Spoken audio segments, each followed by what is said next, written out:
അസ്സലാമു അലൈക്കും. UAE Dubai സ്റ്റുഡിയോയിൽ നിന്നും ഞാൻ സാരിഫ്, എന്നോടൊപ്പം ഉള്ളത് ഷാവുൽ ഹമീദാണ്. ഇവിടെ നമ്മൾ വൈശാഖൻ തമ്പിയുടെ ഒരു ക്ലിപ്പിനുള്ള റിയാക്ഷൻ ചെയ്യാമെന്നുള്ളതാണ് ഉദ്ദേശിക്കുന്നത്. അദ്ദേഹത്തിൻ്റെ മെയിൻ ആർഗ്യുമെൻറ്റ് ഇവർ സ്ഥിരം ഉന്നയിക്കാറുള്ള ഒരു ആർഗ്യുമെൻ്റ് തന്നെയാണ് ആസ്തികപക്ഷത്തു നിന്നുള്ളത്. ഇവർ ചരിത്രം അറിയാതെ ഉന്നയിക്കുന്ന ഒരു ആർഗ്യുമെൻ്റാണ് ശരിക്കും ഇത്. എങ്ങനെയാണ് ശാസ്ത്രജ്ഞന്മാർക്ക് ദൈവവിശ്വാസം ഉണ്ടാകാൻ സാധിക്കുക എന്നുള്ളതാണ് അതിനകത്ത് ഒരു ക്രക്സ് പോയിന്റ് എന്നുള്ളത്. നമുക്ക് ആ ഒരു വീഡിയോ ഒന്ന് കേട്ടോ. സയൻറ്റിഫിക്കലി വളരെ ഉന്നതമായ നിലയിൽ എത്തി നിൽക്കുന്നു എന്ന് കരുതപ്പെടുന്ന ആളുകൾ വിശ്വാസികളാകുന്നത് ഒരു കോൺട്രഡിക്ഷൻ അല്ലേ എന്നാണ് ചോദിക്കുന്നത്. അതൊരു പ്രത്യക്ഷത്തിൽ അത് കോൺട്രഡിക്ഷൻ ആയിട്ട് തോന്നാമെങ്കിലും വ്യക്തിപരമായിട്ട് ഞാൻ അതിനൊരു കോൺട്രഡിക്ഷൻ ആയിട്ടല്ല കാണുന്നത്. അതായത് ഈ സയൻറ്റിഫിക് ആയിട്ട് ലോകത്തെക്കുറിച്ചിട്ടുള്ള അറിവുകൾ നമുക്കുണ്ട്, നമുക്ക് ആക്സസിബിൾ ആണ്. പക്ഷെ ആ അറിവ് ഒരിടത്ത് പ്രയോഗിക്കുന്നത് വേണ്ട എന്നുള്ളത് ഓരോ ആളുടെയും തീരുമാനമാണ്. അയാൾ വ്യക്തിപരമായിട്ട് എടുക്കുന്ന തീരുമാനമാണ് ഈ നോളജ് ഞാൻ ഉപയോഗിക്കണോ വേണ്ടേ എന്നുള്ളത്. ഇപ്പോൾ റോക്കറ്റ് മുകളിലേക്ക് അയക്കുന്ന ഒരു എഞ്ചിനീയറോ സയൻറ്റിസ്റ്റോ റോക്കറ്റിൻ്റെ പ്രവർത്തനത്തിൽ ഈ അറിവുകളെല്ലാം പ്രയോഗിക്കുന്നുണ്ട്. പക്ഷേ ഈ റോക്കറ്റിന് മുകളിൽ എത്തിക്കുന്നതിൽ വേറെ എന്തിനെങ്കിലും കൂടി പങ്കുണ്ടെന്ന് അയാൾ കരുതുന്നുണ്ടെങ്കിൽ അതിപ്പോൾ അയാളുടെ ചോയ്സാണ്. ഞാൻ പറയുന്നത് അത് ന്യായീകരിക്കലല്ല. ഞാൻ അതൊരു ചോയ്സ് മാത്രമല്ല, അതൊരു റിയാലിറ്റി കൂടിയാണ് ശരിക്കും. ഇപ്പം നമ്മൾ എല്ലാം അറിഞ്ഞിട്ട് മാത്രമല്ലല്ലോ എല്ലാ കാര്യങ്ങളും ചെയ്യുക. അപ്പം റോക്കറ്റ് പോകുന്ന കാര്യങ്ങളിലായാലും എന്തിൻ്റെ കാര്യങ്ങളിലായിരിക്കും അൺസർട്ടനിറ്റി ധാരാളം വീണ്ടും കിടപ്പുണ്ട്. നമുക്കറിയാവുന്ന കാര്യങ്ങൾ വെച്ചിട്ടുള്ള കാര്യങ്ങൾ മാത്രമാണ് നമ്മൾ അതിനകത്ത് അപ്ലൈ ചെയ്തിട്ടുള്ളൂ. നമുക്കറിയാത്ത ധാരാളം കാര്യങ്ങൾ വേറെയും വരാനുണ്ട് എന്നുള്ളതാണ് ഒരു റിയാലിറ്റി ശരിക്കും അവിടെയുള്ള. അപ്പം അതൊരു അവരുടെ ഒരു ചോയ്സ് എന്നുള്ളതിലല്ല, അതൊരു റിയാലിറ്റി കൂടിയാണ് ശരിക്കും പറയുന്നത്. അങ്ങനെ ചിന്തിക്കാനുള്ളൊരു സാധ്യത അവിടെ കിടപ്പുണ്ട്. പക്ഷേ അതുള്ളത് കൊണ്ട് മാത്രം നാരങ്ങ ഉപയോഗിക്കുകയും അതിൻ്റെ പ്രൊപ്പൽഷൻ സിസ്റ്റത്തിൽ ശ്രദ്ധിക്കാതിരിക്കുകയും ചെയ്യുന്ന കഥ മാറും.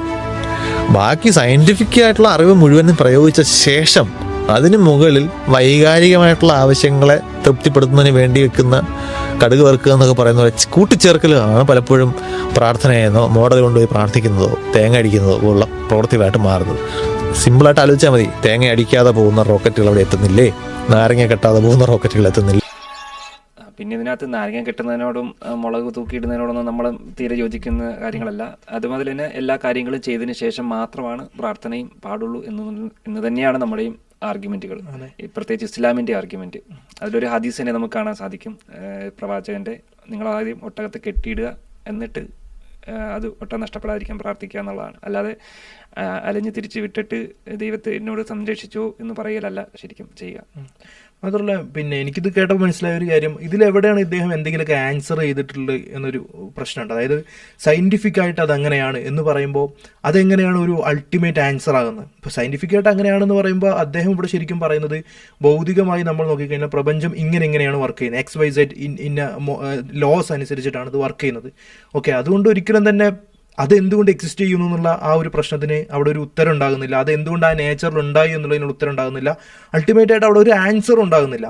ഇപ്പോൾ പിന്നെ നമ്മളിപ്പോൾ ഒരു പുസ്തകത്തിലെ കുറച്ച് വരികൾ എടുത്ത് വായിച്ചതിന് ശേഷം ഇവിടെ കുറച്ച് വരികളുണ്ട് എന്ന് പറയുന്നതുകൊണ്ട് എന്തുകൊണ്ട് ആ വരികൾ എക്സിസ്റ്റ് ചെയ്യുന്നു, അല്ലെങ്കിൽ എന്തുകൊണ്ട് ആ പുസ്തകം എക്സിസ്റ്റ് ചെയ്യുന്നു, ആ വരി ഏത് ഭാഷയിലാണ്, ഈ പുസ്തകം ഇവിടെ ഏത് പ്രിന്റിലാണ് അച്ചടിച്ചത്, അതെ, അല്ലെങ്കിൽ ആ പുസ്തകത്തിന്റെ ഷേപ്പ് എന്താണ്, പേജുകളുടെ നമ്പർ എന്താണ് എന്നൊക്കെ എക്സ്പ്ലെയിൻ ചെയ്യുന്നു എന്നുള്ളത് കൊണ്ട് ഒരിക്കലും അതൊരു റൈറ്റർ എഴുതിയല്ല എന്ന് വരുന്നില്ല. അപ്പോൾ ഒരു രീതിയിലുള്ള എക്സ്പ്ലനേഷൻ ഇദ്ദേഹം നൽകുന്നില്ല. ഒരു രീതിയിലുള്ള എക്സ്പ്ലനേഷൻ നൽകാതെ സംസാരിക്കുന്നു എന്നുള്ളത് കൊണ്ട് അവിടെ മറുപടി ഉണ്ടാകുന്നില്ലല്ലോ. അപ്പോൾ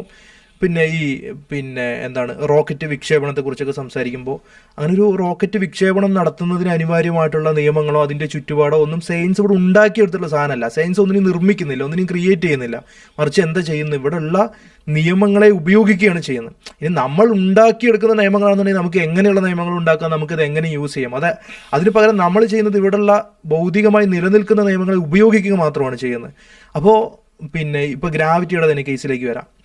എന്തുകൊണ്ട് ഗ്രാവിറ്റി എക്സിസ്റ്റ് ചെയ്യുന്നു എന്നുള്ള വിഷയത്തിൽ തന്നെ സമ്പൂർണ്ണമായിട്ടുള്ളൊരു മറുപടി നമ്മുടെ കയ്യിലല്ല. അപ്പോൾ നമ്മൾ പറയുന്നൊരു കാര്യം ഒന്ന് സ്പേസ് ടൈം കർവേച്ചർ ആണെന്ന് പറയുന്നുണ്ട്. അതുപോലെ തന്നെ ഗ്രാവിറ്റോൺസ് എന്ന് പറഞ്ഞ കണികൾക്ക് അതിൽ പ്രാധാന്യം ഉണ്ടെന്ന് പറയുന്നുണ്ട്. അപ്പോഴും അവിടെ ചോദ്യം അവശേഷിക്കുകയാണ്, എന്തുകൊണ്ട് സ്പേസ് ടൈം കർവേച്ചർ നമുക്ക് ഗ്രാവിറ്റി ആയിട്ട് തന്നെ അനുഭവപ്പെടുന്നു എന്നുള്ളൊരു പ്രശ്നമുണ്ട്. അതുപോലെ എന്തുകൊണ്ട് ആ ഒരു പെർട്ടിക്കുലർ വാല്യൂവിൽ തന്നെ നമുക്ക് അനുഭവപ്പെടുന്നു എന്നുള്ളൊരു ചോദ്യം അത് ഉണ്ടാക്കുന്നുണ്ട്. അപ്പോൾ ഈ ഒരു പ്രശ്നം അവിടെ അതേപോലെ തന്നെ എക്സിസ്റ്റ് ചെയ്യണം. ഗ്രാവിറ്റി എന്ന് പറഞ്ഞിട്ടുള്ള ഒരു നിയമത്തെക്കുറിച്ച് സംസാരിച്ചു കഴിഞ്ഞാൽ എന്തുകൊണ്ട് ഗ്രാവിറ്റി എക്സിസ്റ്റ് ചെയ്യുന്നു, എന്തുകൊണ്ട് ആ ഒരു പെർട്ടിക്കുലർ നേച്ചറിൽ എക്സിസ്റ്റ് ചെയ്യുന്നു എന്നുള്ള ചോദ്യം അവിടെ ഉണ്ടാക്കും. അതിന് ഈ പറഞ്ഞ പോലെ സ്പേസ് ടൈം കർവേച്ചറിലേക്ക് മാറ്റി വെച്ച് കഴിഞ്ഞാൽ സ്പേസ് ടൈമിന് എന്തുകൊണ്ട് ആ നേച്ചർ വന്നു എന്നുള്ള ഇഷ്യൂ വരും. സ്പേസ് ടൈം എങ്ങനെ ഒറിജിനേറ്റ് ചെയ്തു എന്നുള്ള വിഷയം വരും. അപ്പോൾ സ്വാഭാവികമായിട്ടും ഭൗതികമായിട്ട് നമ്മൾ കൊടുക്കുന്ന വിശദീകരണങ്ങൾ ഒന്നും തന്നെ ഒന്നിനെയും വിശദീകരിക്കുന്നില്ല. അൾട്ടിമേറ്റ്ലി വിശദീകരിക്കുന്നില്ല, ഫണ്ടമെന്റൽ ലെവലിലോട്ട് പോകുന്നില്ല, അത് ജസ്റ്റ് പോസ്റ്റ്പോൺ ചെയ്യുക മാത്രമാണ് ചെയ്യുന്നത്. ഇപ്പൊ എങ്ങനെയാന്ന് ചോദിച്ചു കഴിഞ്ഞാൽ, ഇപ്പോൾ നമുക്കറിയാം ഈ ഡൈസ് എന്ന് പറയുന്നത് നമ്മളിങ്ങനെ പരസ്പര സമാന്തരമായി അടുക്കി വെച്ചിട്ടുണ്ടെന്ന് വിചാരിക്കാം. അപ്പോൾ അതിലൊന്ന് തട്ടിവിട്ട് കഴിഞ്ഞാൽ ബാക്കിയുള്ള എല്ലാം വീഴും. അപ്പോൾ ഒരു വ്യക്തി അതിന് വിശദീകരിക്കുന്നത് അതിലെ എക്സ് എന്ന് പറയുന്ന ഒരു ഡൈസ് വീഴാനുള്ള കാരണം അതിന് തൊട്ട് പിറകിലുള്ള ഡൈസ് ആണ് എന്ന് പറഞ്ഞാൽ അത് എന്തുകൊണ്ട് വീണു എന്നുള്ളതിനെ തൊട്ട് പിറകിൽ ഡൈസിലേക്ക് മാറ്റി വെച്ചെന്നേ ഉള്ളൂ. എന്തുകൊണ്ട് അത് അൾട്ടിമേറ്റ്ലി സംഭവിച്ചു എന്നുള്ളതിനുള്ള വിശദീകരണം അവിടെ ആ ഡൈസുകളെ കൊണ്ട് അതിന് വിശദീകരിക്കാൻ കഴിയില്ല. ഇനി എത്ര ഡൈസിന്റെ വീഴ്ചകളെ വിശദീകരണമായി പറഞ്ഞു കഴിഞ്ഞാലും എന്തുകൊണ്ട് ആ വീഴുക എന്ന് പറയുന്ന ഇവന്റ് സംഭവിച്ചു എന്നുള്ള കാര്യത്തിന് വിശദീകരണം ഉണ്ടാവില്ല. എന്തുകൊണ്ട് ഡൈസ് എക്സിസ്റ്റ് ചെയ്യുന്നു എന്നുള്ള കാര്യത്തിന് വിശദീകരണം ഉണ്ടാവില്ല. ഇപ്പോൾ ഇത് സെയിം നമുക്ക് വേറെ ഉദാഹരണം പറയാം. ഇപ്പോൾ ബുക്സ് എന്ന് പറയുന്നത്, ഇപ്പോൾ നമ്മുടെ കയ്യിലൊരു ബുക്ക് കിട്ടി. അപ്പോൾ നമ്മുടെ സുഹൃത്തിൻ്റെ അടുത്ത് ചോദിക്കണേ പിന്നെ ഇത് ആരെഴുതിയതാണ്. അപ്പോൾ ആ സുഹൃത്ത് പറയണത് ആരും എഴുതിയതൊന്നുമല്ല, ഇതിന്റെ മുമ്പ് മറ്റൊരു പുസ്തകം ഉണ്ട്, ആ ബുക്കിൽ നിന്ന് ഇത് കോപ്പി എടുത്താണ്. ഓക്കെ, കോപ്പി എടുത്തതാണെന്ന് ഒക്കെ പറയുന്നതൊക്കെ ഓക്കെയാണ്. അതേസമയം നമ്മൾ ചോദിക്കുന്നത് വാട്ട് എക്സ്പ്ലെയിൻസ് ദി ബെസ്റ്റ് ഈ ബുക്കിന്റെ. അതിനെക്കാട്ടി നല്ലൊരു എക്സ്പ്ലനേഷൻ വെച്ചാൽ ഇപ്പൊ ഈ ബുക്ക് എങ്ങനെ ഉണ്ടായെന്ന് വെച്ചാൽ നേരത്തെ പണ്ട് ഓല ഉണ്ടായിരുന്നു, അതിനകത്തുനിന്ന് കോപ്പി ചെയ്ത് വെച്ചാണെന്നുണ്ടെങ്കിൽ പറയാം. അവിടെ ഒരു എക്സ്പ്ലനേഷൻ ആയി ബുക്ക് വന്നേ എങ്ങനെയാന്നുള്ളതിന്. കാരണം ഓലയിൽ നിന്ന് ഉള്ള ഇൻഫർമേഷൻസ് കടമെടുത്ത് കോപ്പി ചെയ്ത് വെച്ചാന്നുള്ളത്. അപ്പൊ നമുക്ക് അടുത്ത ക്വസ്റ്റ്യൻ ഓല എങ്ങനെ ഉണ്ടായി എന്നുള്ളത്. അപ്പൊ ആ വ്യക്തി ശരിക്കും അവിടെ എന്ത് ചെയ്യുന്നത്, ഈ ഒരു ചോദ്യത്തിന് ജസ്റ്റ് ഒന്ന് പോസ്റ്റ്പോൺ ചെയ്യുക മാത്രമേ ചെയ്യണം, മറ്റൊരു കാരണം. അതേസമയം ആ ഇഷ്യൂ അവിടെ സെയിം അതേപോലെ തന്നെ നിലനിൽക്കുന്നുണ്ട്. ഇപ്പൊ ഈ ബുക്കിലുള്ള ഇൻഫർമേഷൻസ് കാണണമെന്നുണ്ടെങ്കിൽ അതിന് പറയുന്ന ഒരു ഇന്റലിജൻസ് ഓർ കോൺഷ്യസ് റൈറ്റർ ഉണ്ടായിരിക്കണം. ഓക്കെ, അത് മറ്റൊരു ബുക്കിൽ നിന്ന് കോപ്പി എടുത്താന്ന് പറഞ്ഞു കഴിഞ്ഞാൽ ഇതിനു പകരം അതിൽ ആ ഇഷ്യൂ എക്സിസ്റ്റ് ചെയ്യുന്നു എന്നുള്ളതാണ്.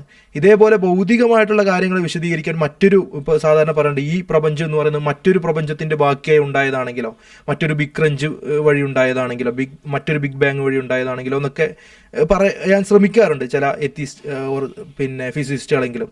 പക്ഷെ അവിടെയൊക്കെ സംഭവിക്കുന്നത് ഈ ഇഷ്യൂ അതേപോലെ അവിടെ കിടക്കുന്നുണ്ട്. ഈ പ്രപഞ്ചം അനാദിയാണെന്ന് പറഞ്ഞു കഴിഞ്ഞാലും ഈ ഇഷ്യൂ അതേപോലെ കിടക്കുന്നുണ്ട്. എന്തുകൊണ്ട് ഈ യൂണിവേഴ്സ് എക്സിസ്റ്റ് ചെയ്യുന്നു, ഇതിന്റെ ഓരോ ഇവന്റുകളും എന്തുകൊണ്ട് അങ്ങനെ എക്സിസ്റ്റ് ചെയ്യുന്നു, ഈ ഇഷ്യൂസിന് ഒരു രീതിയിലും മറുപടി ഈ പറഞ്ഞ പിന്നെ ഇദ്ദേഹം പറയുന്ന സയന്റിഫിക് ലോസ് ഉത്തരം നൽകാൻ കഴിയില്ല. കാരണം ഭൗതികമായിട്ടുള്ള വിശദീകരണങ്ങളെല്ലാം ജസ്റ്റ് പോസ്റ്റ്പോൺ ചെയ്യുക മാത്രമേ ചെയ്യുന്നുള്ളൂ വിശദീകരണം.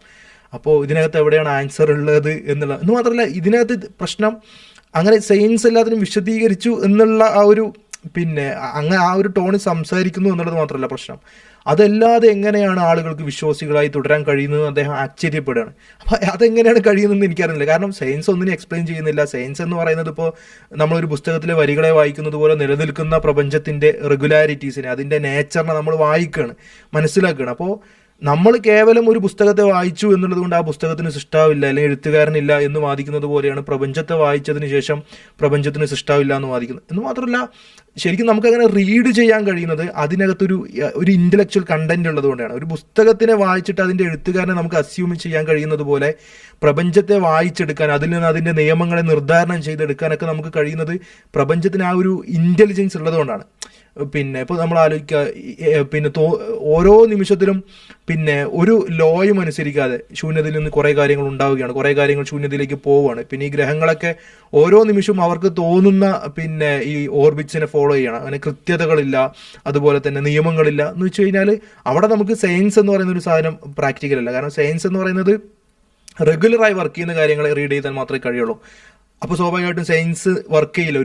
പിന്നെ ഈ പറഞ്ഞ ഒരു പിന്നെ ഫൈൻ ട്യൂണിങ് ഇല്ലാത്ത, അല്ലെങ്കിൽ ഈ പറഞ്ഞ ഡിസൈൻ ഇല്ലാത്ത, ഈ പറഞ്ഞ റെഗുലാരിറ്റീസ് ഇല്ലാത്ത ഒരു പ്രപഞ്ചമാണ് എന്നുണ്ടെങ്കിൽ അവിടെ സയൻസ് പോലും വർക്ക് ചെയ്യില്ല. അപ്പോൾ സയൻസ് വർക്ക് ചെയ്യുന്നുണ്ട്, സയൻസിനെ കൊണ്ട് നമുക്കത് റീഡ് ചെയ്യാൻ കഴിയുന്നുണ്ട് എന്നുള്ളതെല്ലാം തെളിയിക്കുന്നത് അതിന് പിറകിൽ ഒരു ഇന്റലിജൻസ് ഉണ്ട്, അല്ലെങ്കിൽ ഒരു ഇന്റലിജൻസ് അടങ്ങിയിട്ടുള്ള ഒരു സൃഷ്ടിപ്പ് പ്രപഞ്ചത്തിന് പിറകിലുണ്ട് എന്നുള്ളതിനെ തെളിയിക്കുന്നതാണ്. അപ്പോൾ അങ്ങനെയുള്ള എല്ലാ സാധ്യതകളും അവിടെ അവശേഷിക്കുന്നുണ്ട്. സയൻസ് ഒന്നിനെയും വിശദീകരിക്കുന്നില്ല. അതുപോലെ തന്നെ സയൻസ് ഈ പ്രശ്നത്തെ അതേപോലെ തന്നെ ഭൗതികമായിട്ടുള്ള കാരണങ്ങൾ പറയുമ്പോൾ മറ്റൊന്നിലേക്ക് പോസ്റ്റ്പോൺ ചെയ്യുക മാത്രമാണ് ചെയ്യുന്നത്. ഇങ്ങനെയുള്ള എല്ലാ പ്രശ്നങ്ങളും അവിടെ ഉണ്ടായിരിക്കുമ്പോൾ ഇദ്ദേഹത്തിന് എങ്ങനെയാണ് ഇങ്ങനെ കോൺഫിഡൻ്റ് ആകാൻ പറ്റുന്നത് എന്നുള്ളത് ശരിക്കും നമ്മളിൽ ആശ്ചര്യം ഉണ്ടാക്കുന്ന ഒരു കാര്യമാണ്. അതെ, അദ്ദേഹം ചോയ്സ് ആണ് എന്നാണ് പറയുന്ന വ്യക്തിയുടെ ചോയ്സ് അല്ല, ശരിക്കും അത് റിയാലിറ്റിയാണ്. ആ റിയാലിറ്റി അക്സെപ്റ്റ് ചെയ്യാൻ ആരൊക്കെ ശ്രമിക്കുന്നു എന്നുള്ളത് മാത്രമേ ഉള്ളൂ അവിടുത്തെ ക്വസ്റ്റ്യൻ വരുന്നത്. അതെ, മാത്രമല്ല പിന്നെ ശരിക്കും സയന്റിഫിക് ആയിട്ട് നമ്മൾ ഇതിനെക്കുറിച്ചൊക്കെ സംസാരിക്കുമ്പോൾ നമ്മൾ ശരിക്കും ചോദിക്കുന്നത് why there is something rather than nothing. എന്തുകൊണ്ട് ഇവിടെ ചില കാര്യങ്ങളുണ്ട് നത്തിങ്ങിന് വരും. കാരണം നത്തിങ് ആണ് ഭയങ്കര സിമ്പിൾ ആയിട്ടുള്ള കാര്യം. പിന്നെ എന്തുകൊണ്ട് ഒന്നുമില്ലായ്മ ഉണ്ടായിന്ന് ആരും ചോദിക്കാൻ നിൽക്കില്ല. കാരണം നത്തിങ് എന്ന് പറയുന്നത് വളരെ സിമ്പിൾ ആയിട്ടുള്ള ഫോമാണ്. അതേസമയം എന്തെങ്കിലുമൊക്കെ ഉണ്ടായി കഴിഞ്ഞാലാണ് എന്തുകൊണ്ട് അത് സംഭവിച്ചു എന്നുള്ള ചോദ്യം ഉണ്ടാകുന്നത്.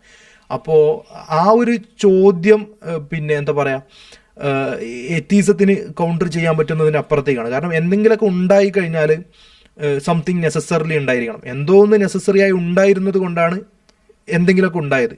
ഇനി അങ്ങനെ അല്ലെങ്കിൽ അവിടെയുള്ള സാധ്യത ഒന്നുമില്ലായ്മയിൽ നിന്നും ഉണ്ടാവണം. ഒന്നുമില്ലായ്മയിൽ നിന്നും ഒന്നും ഉണ്ടാകില്ല. അങ്ങനെ ഉണ്ടാകുമായിരുന്നെങ്കിൽ നമ്മളത് കാണണമായിരുന്നു. എല്ലായ്പ്പോഴും ഒന്നുമില്ലായ്മയിൽ നിന്നും കാര്യകാരണങ്ങൾ സംഭവിക്കണമായിരുന്നു. പിന്നെ എന്നാലും നമ്മൾ കാണുന്ന പ്രപഞ്ചം എന്ന് പറയുന്നത് ഈ ലോസിനെ ഡിപ്പെൻഡ് ചെയ്തിട്ട് വർക്ക് ചെയ്യുന്നതാണ്. അതുകൊണ്ടാണ് സയൻസ് പോലും വർക്ക് ചെയ്യുന്നത്. അപ്പോൾ സയൻസിനെ അംഗീകരിക്കുന്ന ഒരു വ്യക്തി റീസണബിൾ ആയിട്ട് ഒരു എക്സ്പ്ലനേഷനെ ബേസ് ചെയ്തുകൊണ്ടാണ് കാര്യങ്ങൾ സംഭവിക്കുന്നത് എന്നുള്ള കാര്യം അംഗീകരിക്കണം. അങ്ങനെ അംഗീകരിച്ചു കഴിഞ്ഞാൽ ഫണ്ടമെന്റലി എന്തുകൊണ്ട് എല്ലാം എക്സിസ്റ്റ് ചെയ്യുന്നു എന്നുള്ള ചോദ്യത്തിന്റെ ഉത്തരമായിട്ട് നെസസറി ആയിട്ട് സംതിങ് എക്സിസ്റ്റ് ചെയ്തിരുന്നു എന്നുള്ള അംഗീകരിക്കണം. നെസസറി ആയിട്ട് എന്തെങ്കിലും ഉണ്ടായിരുന്നതിന്റെ ഭാഗമായിരിക്കണം നമ്മുടെ ഈ പ്രപഞ്ചം എന്ന് പറയുന്നത്, പ്രകൃതി എന്ന് പറയുന്നത്. അപ്പോൾ നെസസറി ആയിട്ട് ഒരു ക്രിയേറ്റർ പ്രപഞ്ചത്തിന് പിറകിലുണ്ടായിരുന്നു. ആ ഒരു സൃഷ്ടാവിൻ്റെ അല്ലെങ്കിൽ ഒരു ക്രിയേറ്ററിൻ്റെ തിരഞ്ഞെടുപ്പിൻ്റെ ഭാഗമായിട്ടാണ് ഈ പ്രപഞ്ചവും പ്രകൃതിയും ഉള്ളത് എന്നുള്ളത് മാത്രമാണ് റാഷണലായിട്ട് എത്താൻ കഴിയുന്ന കൺക്ലൂഷൻ. അപ്പോൾ അങ്ങനെയുള്ള കൺക്ലൂഷൻ അവിടെ അതേപടി നിലനിൽക്കുക. പിന്നെ എങ്ങനെയാണ് ഇദ്ദേഹത്തിന് ആളുകൾ അല്ലെങ്കിൽ സയന്റിസ്റ്റുകൾ വിശ്വാസികളാകുന്നു എന്നുള്ളത് ആശ്ചര്യകരം തന്നെ എന്നൊക്കെ സംസാരിക്കുന്നത്. പിന്നെ ഈ ലോകത്തിനെ കുറിച്ചുള്ള കൂടുതൽ സ്റ്റഡികൾ നടത്തിയിട്ടുള്ളത് തന്നെ വിശ്വാസികളായ സയന്റിസ്റ്റുകളാണ്. അവരുടെ വിശ്വാസം തന്നെയാണ് അവർ ഈ സ്റ്റഡി നടത്താൻ വേണ്ടി അവരെ പ്രാപ്തരാക്കിയത് അല്ലെങ്കിൽ മോട്ടിവേറ്റ് ചെയ്തെന്ന് വേണമെങ്കിൽ വരെ പറയാം.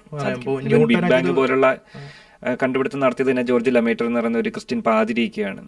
സ്റ്റഡി സ്റ്റേറ്റ് തിയറിയാണ് പ്രപഞ്ചത്തിന്റെ എക്സ്പ്ലനേഷൻ എന്ന് വിശ്വസിച്ചിരുന്ന ഫ്രെഡ് ഹോയിലിനെ പോലുള്ള അന്നത്തെ നിരീശ്വരവാദികൾ അന്ന് കളിയാക്കി വിളിച്ച പേരാണ് ബിഗ് ബാങ് എന്ന്. ഇത് ജോർജ് ലമേറ്റർ എന്നുള്ള ഒരു ക്രിസ്ത്യൻ പാതിരി ഇതേ കണ്ടുപിടിച്ചിരിക്കുന്നു, ഒരു വലിയ പൊട്ടിത്തെറിയാണ് ഈ പ്രപഞ്ചത്തിന്റെ എക്സ്പ്ലനേഷൻ എന്ന് പറഞ്ഞിട്ട് കളിയാക്കി വിളിച്ച പേര് പിന്നീട് അത് ആ തിയറിയുടെ പേരായി മാറുകയാണ് ചെയ്തിട്ടുണ്ടായിരുന്നത്. ഫ്രെഡ് ഹോയിൽ പിന്നീട് ഫൈൻ ട്യൂണിങ്ങുമായിട്ട് ബന്ധപ്പെട്ട കാർബണിന്റെ സവിശേഷതകൾ മനസ്സിലാക്കിയിട്ട് അദ്ദേഹം ഇത് ഫൈൻ ട്യൂൺ ആണെന്ന് അംഗീകരിച്ച ഒരു വ്യക്തിയാണ് പിന്നീട്. അതെ, എന്ന് മാത്രമല്ല ഇപ്പോൾ ഈ ഫിസിക്സിന്റെ തന്നെ ഭാഗത്തേക്ക് നോക്കിക്കഴിഞ്ഞാൽ അതിന്റെ ഫാദേഴ്സായി അറിയപ്പെടുന്ന, ഇപ്പോൾ ക്ലാസിക്കൽ ഫിസിക്സിന്റെ ഫാദറായി അറിയപ്പെടുന്ന വ്യക്തിയാണ് ന്യൂട്ടൺ എന്ന് പറയുന്നത്. ന്യൂട്ടൺ അടിയുറച്ച ഒരു ക്രൈസ്തവ വിശ്വാസിയായിരുന്നു. പിന്നെ ക്രിസ്ത്യാനിറ്റിയുടെ നരേറ്റീവ്സിൽ അദ്ദേഹത്തിന് കുറേ അഭിപ്രായ വ്യത്യാസങ്ങളുണ്ട്. പിന്നെ അദ്ദേഹം ഒരു വൺ ഗോഡ് എന്ന് പറയുന്ന ഒരു നരേറ്റീവിൽ വിശ്വസിച്ചിരുന്ന വ്യക്തിയായിരുന്നു എന്നുള്ള കാര്യങ്ങളൊക്കെ അവിടെ ഉണ്ട്. അപ്പോൾ അദ്ദേഹം ദൈവവിശ്വാസിയായിരുന്നു. ഈ കാണുന്ന ഫിസിക്കൽ ലോസിനെ എല്ലാം മാത്തമാറ്റിക്കലായി ഡിഫൈൻ ചെയ്യാൻ ശ്രമിച്ചതിന് ശേഷം അദ്ദേഹം പറയുന്ന ഒരു കാര്യം, അത് ഗോഡിന്റെ ഇന്റർവെൻഷൻ ആണ് എന്നാണ് അതിൽ നിന്ന് മനസ്സിലാകുന്നത് എന്ന് അഭിപ്രായപ്പെട്ട വ്യക്തിയായിരുന്നു. ഈ പറഞ്ഞ ഐൻസ്റ്റീനിലേക്ക് വന്നു കഴിഞ്ഞാലും അദ്ദേഹം ഒരു ഗോഡിൽ വിശ്വസിക്കുന്ന വ്യക്തി തന്നെയായിരുന്നു. അതുപോലെ തന്നെ മാക്സ് പ്ലാങ്കിനെ നോക്കിക്കഴിഞ്ഞാൽ അദ്ദേഹത്തിലും ഒരു ദൈവവിശ്വാസം നമുക്ക് കാണാൻ കഴിയും.